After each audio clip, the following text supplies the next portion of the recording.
Well, the San Francisco Bay Area is a very complex region. It encompasses about 7,000 square miles, has over 7 million people. It has several hundred miles of ocean coastline. It has a estuary and a bay, which all the counties touch. There are mountains and there are streams and rivers and lakes. And institutionally and politically, it's also very complex. There are 9 counties, 101 cities. There are a myriad of special and regional agencies, thousands of special districts. And this all makes it very difficult to solve social, environmental, economic, and energy-related issues. And it really enforces the importance of cooperating and collaborating with other local governments. One of the other challenges of the region is to just address these in a efficient and effective manner. Another unique feature of the San Francisco Bay Area is there's really no dominant central city. For example, if you think of Los Angeles or New York or Houston or Chicago, all of these regions have a dominant central city. In the San Francisco Bay Area, there are really 3 cities that are important: San Francisco, San Jose, and Oakland. And yet these 3 cities in total still only comprise about 35 to 40% of the population. So that's another unique characteristic of the region that makes it important for regionalism and cooperation and coordination to be effective in dealing with the region's problems. Legally, ABAG is a joint powers authority, and as such, it's a voluntary association of the region's cities and counties. That means that as it deals with other entities, be they other regional agencies, federal or state agencies, it really needs to promote coordination and collaboration among fellow government entities. For example, there are many mandates coming out of Sacramento as far as and Washington, D.C., and these mandates require local governments to respond to new regulations. And as they come from Washington and Sacramento, the only way to effectively deal with this is by working together collaboratively and in a coordinated manner to deal with the issues. For example, economic competitiveness, environmental protection, trying to use energy efficiently, all of these require a regional approach if we're going to be effective at dealing with them. 50 years ago, when the agency began, it was quite common for cities or counties to compete against one another for economic development. And then as time passed, the cities and counties would begin competing with neighboring entities. So the Bay Area might compete with Sacramento or with Los Angeles or with San Diego. And then as even more time passed, what we began to see is that the world is increasingly flat, and that now the San Francisco Bay Area doesn't just compete with Los Angeles. It now has to compete with the Boston region, the Raleigh-Durham region, the Seattle region. It has to compete with Taiwan, Hong Kong, Mexico City, Israel. And so the region, as it grows, almost becomes a city-state. And the only way to effectively compete in all of these areas is by really working together in a coordinated, collaborative manner. And that really even calls for more regionalism. As the San Francisco region continues to grow, it's going to be increasingly difficult to meet the challenges of growth and environmental quality of life, good schools, and all of the things that people come to expect in the San Francisco Bay Area. For example, today there's a little over 7 million people in the San Francisco Bay Area. And looking down 3 or 4 decades, we will probably have to accommodate another 2 million people. So as we do so, how do we build enough housing close to jobs? How do we produce enough jobs for the additional 2 million people? How do we improve our transportation system so that the people are able to move efficiently from their houses to their jobs and back without spending hours in gridlock? How do we move goods? As a manufacturing economy, we have to move goods and services around in the same transportation system. So all of these present a lot of challenges. The Bay Area has made tremendous progress working together to improve environmental quality. And as we add 2 million people, we don't want to see that environmental quality degrade. In fact, we want to improve it yet even more. So the challenge will be, how do we do all of those things in an era of diminishing public resources where people want less government, but they still want a high quality of life, and they also want to be ensured that they have, as I said, good schools and good jobs and so forth. The other challenge that is occurring is that the whole notion of regionalism, as we've seen it the past 50 years, is beginning to change a little. ABAG is a 9-county regional agency. These 9 counties are defined by touching the San Francisco Bay. Yet surrounding the San Francisco Bay Area counties are 10 more counties. To the north, for example, we have Mendocino and Lake County, and to the south, for example, we have Merced and Monterey counties. The San Francisco Bay Area is blessed because it produces a lot of jobs. But one of the negative aspects is that housing, as a result of that, is very, very expensive in the San Francisco Bay Area. In our surrounding 10 counties, we have a lot of open space, a lot of farmland, and a lot of relatively inexpensive housing. But we don't have a lot of jobs. So what happens as a result of this? The result of this is the Bay Area becomes a magnet for many of the workers in the surrounding 10 county areas that want to come into the Bay Area to work. And then because housing is much cheaper in the outlying 10 counties, they want to go out there to live. Schools may or may not be bigger, yards are bigger, housing definitely is cheaper. But so what they do is they drive into the Silicon Valley, San Francisco, or other parts of the San Francisco Bay Area for jobs. And then at nighttime, they commute back, sometimes taking 2 to 3 hours to get back home. And so the emergence of this larger region may, in fact, in the future, be what we call the San Francisco Bay Area. It may become a de facto 12, 14, or even 19 counties as we look into the future of regionalism.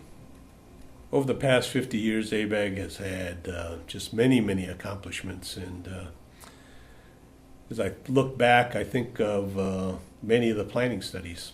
First and foremost, ABAG is a planning agency, and it has published a variety of studies on open space, on land use, on housing, on earthquake preparedness, on environmental protection. Many of these studies have won national awards, have been recognized by their peers as being very innovative planning work. And so it's been a privilege to be associated with that.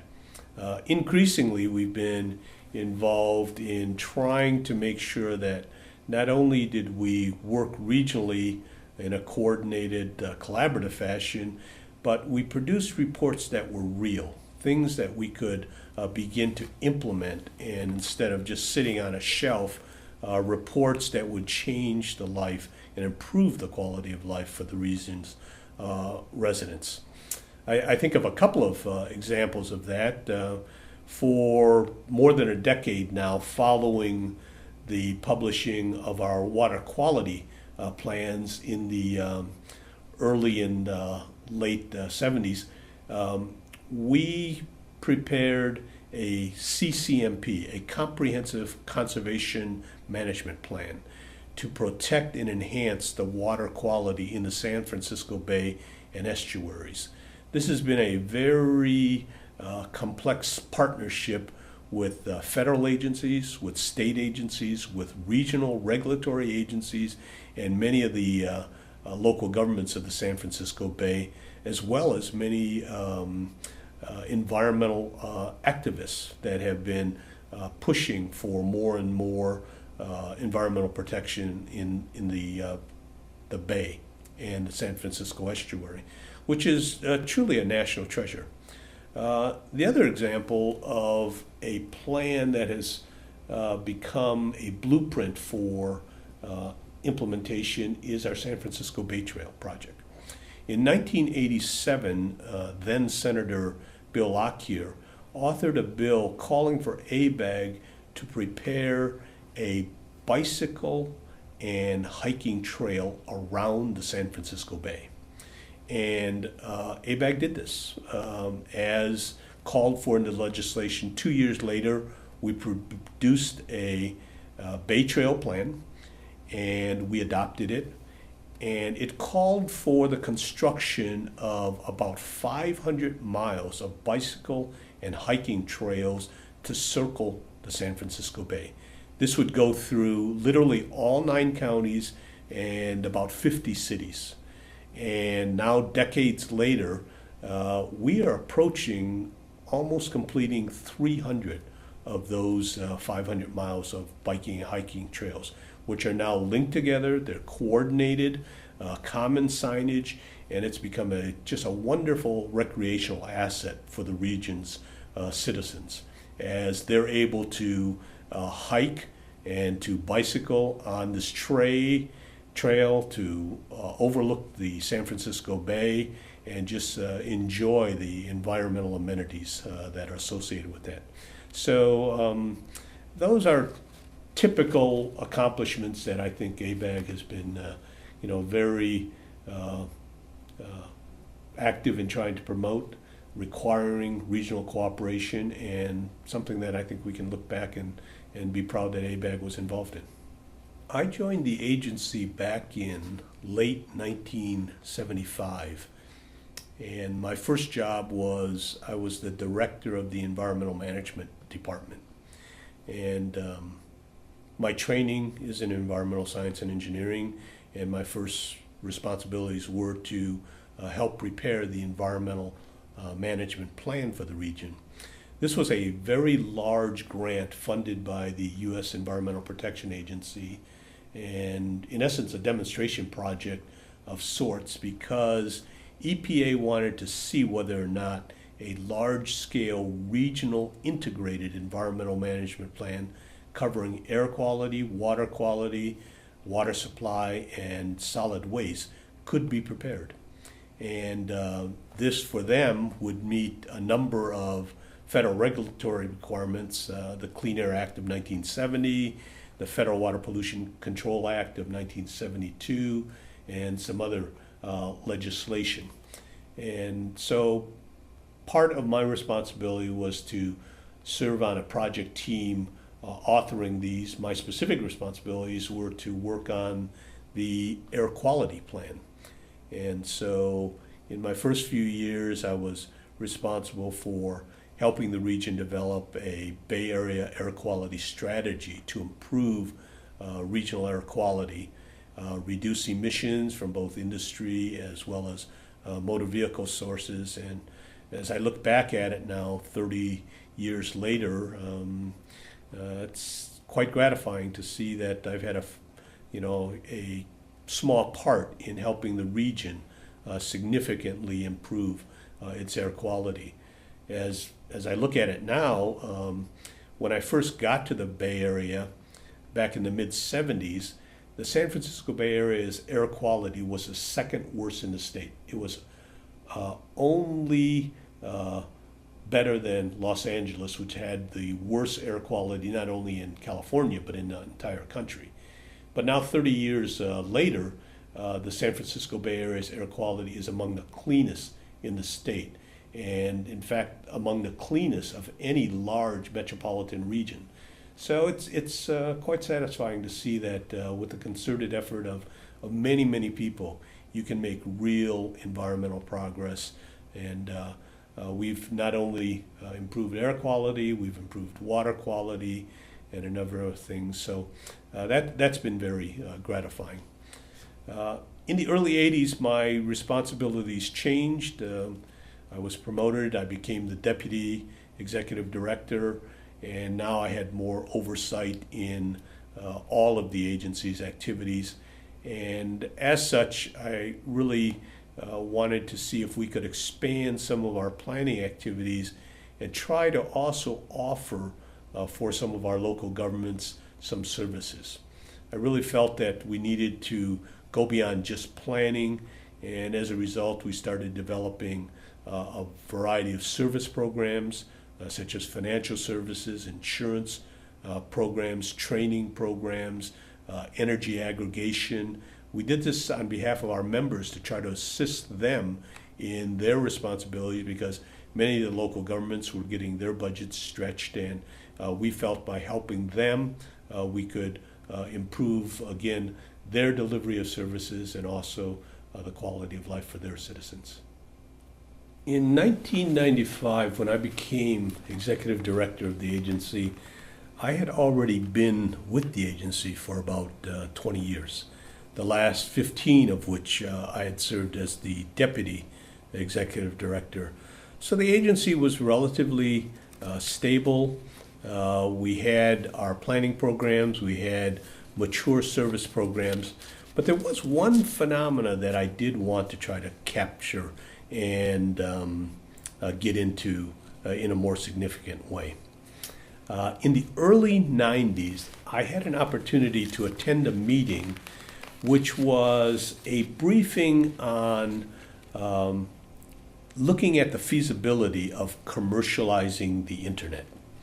And back then, the internet was used strictly by the military for defense purposes, or it was used by academia for research purposes.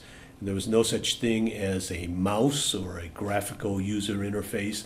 All of these things were quite new. During this presentation, I had an opportunity to see the very first browser with a graphic interface. Then it was called Mosaic. Today, most people use Microsoft's Explorer or Google Chrome or Firefox or something like that. But back then, I had an opportunity to see Mosaic, and frankly, I was stunned. I was just absolutely excited as I went back to my agency. And during our management meetings, I told everybody, I said, we need to get onto the internet. And everybody just gave me a blank stare. They didn't even know what the internet was. And yet I was convinced that this was going to be a very significant change for the agency, for local governments, for planning, for all kinds of activities. I initiated a Skunk Works project, and we hired a couple of Stanford students, and in a couple of months we had ABAG's homepage on the internet at www.abag.ca.gov, the same name that we still use today. But we were literally the second public agency in the country to have an internet homepage up and running. The first was actually done in Palo Alto by a private company for the city of Palo Alto, and I don't even think they're sure they knew what they were getting. But nonetheless, shortly thereafter, we applied for a federal grant to the Department of Commerce. They had a National Telecommunications and Information Administration, and we were successful in winning that grant award. And what we promised them we would do is we will help train and get 75 local governments onto the internet with their own home pages. And back then, everybody was promoting the internet, and it was beginning to become more commonplace. People were beginning to roll out internet addresses with a .com so that we could commercialize it. But that was really something that I felt early on was very, very important for local governments. And to this day, I think Bay Area communities have been among the most active at using the internet to help deliver planning services and all kinds of other services to their communities, whether it's registration for different classes, whether it's paying parking tickets, what have you. The internet has really changed how local governments do their business. And I would like to think we helped try to push that along to make local governments more effective and efficient. During that entire era, we continued to do our planning studies. Those were all really important, but because of declining federal and state funds, these typically were more targeted. So, for example, the state Housing and Community Development Department would pay us to do a regional housing needs allocation, and we would do that as part of our housing work to try to help local governments understand their responsibilities to build more affordable housing in their communities. We also were involved in emergency preparedness training for local governments so that in the event of a significant Bay Area earthquake, the region would be able to withstand that much more effectively. Today, as I look at earthquakes around the world and I look at so much damage and loss of life, I think of how much the region has done to prepare ourselves for that, so that even though we might have significant property loss, whenever the Bay Area experiences a significant earthquake, typically we've had very little loss of life. And it comes from a lot of regional cooperation and planning to prepare for this kind of thing. So those are the types of things that we kind of embraced and continued on after I became executive director. I was able to be involved in a variety of local government service programs, and hopefully these have assisted local governments in doing their responsibilities more effectively and efficiently. We initiated a number of financial service programs where we issued municipal debt, be it bonds or leases, to help fund many of the local government projects. Oftentimes, local governments are not able to just pay for a new city hall. They'll have to take out a mortgage, so to speak, and they do so by issuing municipal bonds. And so we had a number of programs to help local governments issue bonds and leases to acquire capital improvement programs.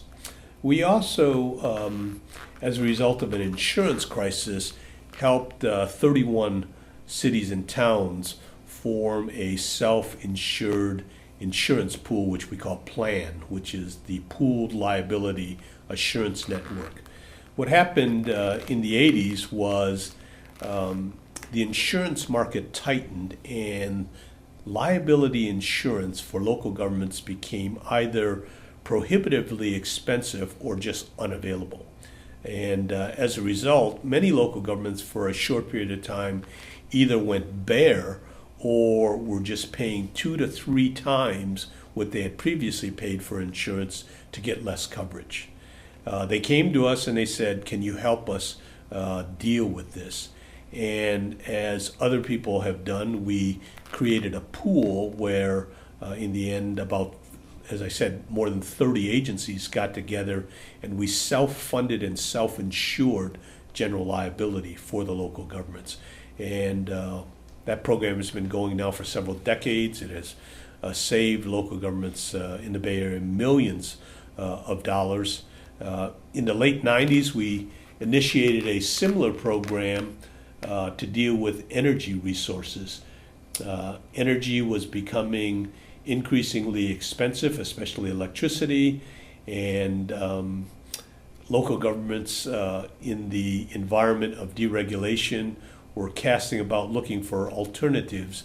So we were able to actually aggregate the power needs, both electricity and natural gas of almost 40 agencies and go out and buy gas and electricity for them. Subsequent to that, the law changed and we are no longer able to buy electricity, but we continue to this day to buy natural gas on behalf of 38 local governments. So these are the types of service programs that we've been able to institute, and by working together in cooperation with one another, save local governments a lot of money. One thing we noticed in the 80s and 90s was that as local governments were getting strained, frequently training budgets were being eliminated or significantly reduced. And we thought that this afforded us both an opportunity as well as a chance to provide yet another service to our members. So we started thinking about maybe we should set up a training institute and try to provide training for local governments which can't afford typically commercial training programs. In the beginning, we weren't quite sure what topics to do training in. We did some computer training classes. We did some general management types of classes. And we did some specialized training in particular fields such as environmental training, energy, conservation, and so forth. And over time, what we found was that a lot of the general classes, the computer classes, the general management, they just really weren't very popular. But we did find that the specialized classes really were very popular, and that local governments would not only need this training, but they were willing to come to our training. We were able to offer it very cost effectively for this. So in the area, for example, of water quality, we would offer classes on erosion control, urban runoff. In the area of risk management, we did classes on backflow ordinances for residences, and other types of workers' comp programs to help reduce those insurance claims. We did a series of classes. We continued to on energy conservation and implementing various programs to reduce those costs. So training continues to be a big part of ABAG's training programs. We are quite excited about being able to offer training online. For example, our hazardous training programs are available online primarily for the Bay Area citizenry, but because of the internet, we literally have students take our classes online from all over the country, and we've even had students internationally from other countries log online and take our training program. So it really is quite interesting how programs that started out as being for our local government members because of technology have been able to help other people in many places that we wouldn't have imagined.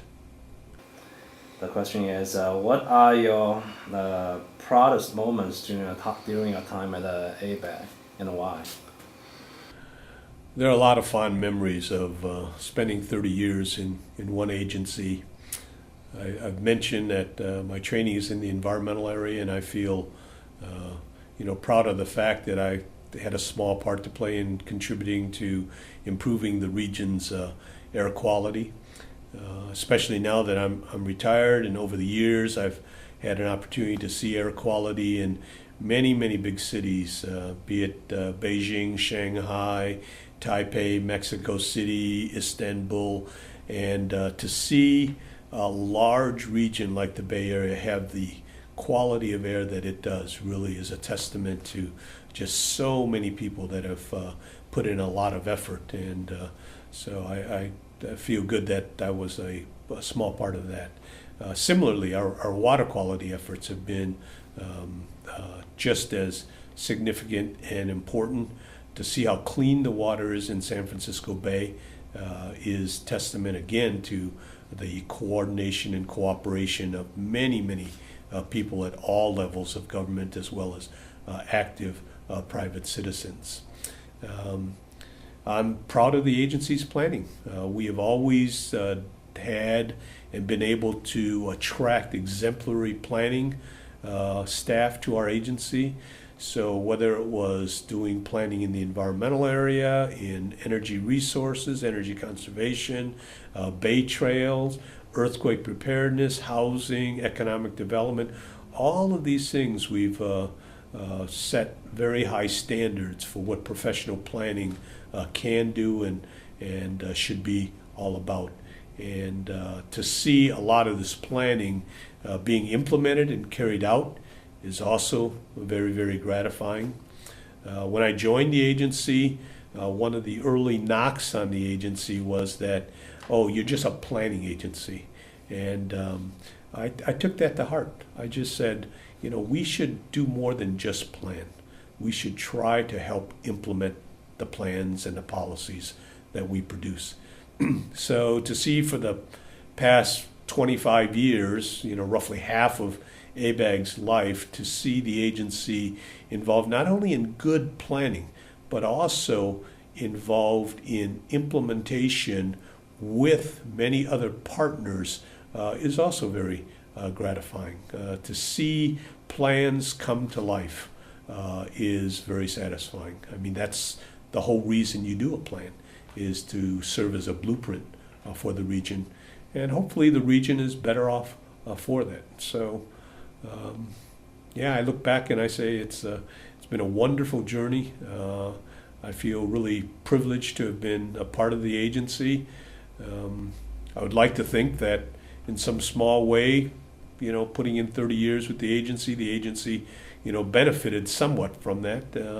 And I know personally that I'm a better person because of having had the opportunity to participate and to contribute to an agency that's very, very special.